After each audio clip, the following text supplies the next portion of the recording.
What happens if I own the solar, the battery, the generator assets that produces the energy, and I want to participate or sell just like I would stock, real estate, or oil and gas? Now, all of a sudden, I've created my own energy stability, my own energy reliability. And when the market forces says that energy is worth a lot more, I'm going to sell that energy.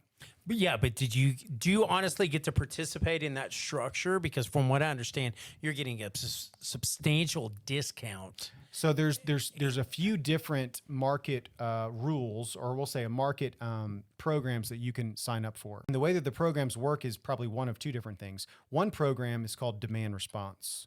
Demand response has been around for a while, but what demand response basically says is when, and a Bitcoin facility is probably the best example of this because you can kind of visualize this, and this is why Bitcoin facilities are setting up shop in Texas, and you've probably seen these numbers. So, when a need for energy or a demand need is needed or a response to demand is needed, they shut down and they give that energy back. That's exactly right. They give that energy back, and they get paid for the energy that they're not actually pulling into their facility. All right, and you can get paid pretty handsomely for that. Yeah. Depending on the cost of Bitcoin, it's actually substantially higher than the cost of Bitcoin. The other, to really dumb it down the other way is that literally if I have solar and battery assets and, solar is going to produce energy and it's going to lessen the amount of energy I need to buy through the meter, right?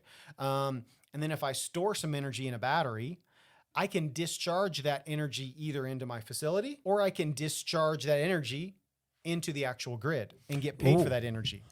So you just opened up something I hadn't put a perspective on and I hadn't thought through. Are they doing that now? Oh, absolutely.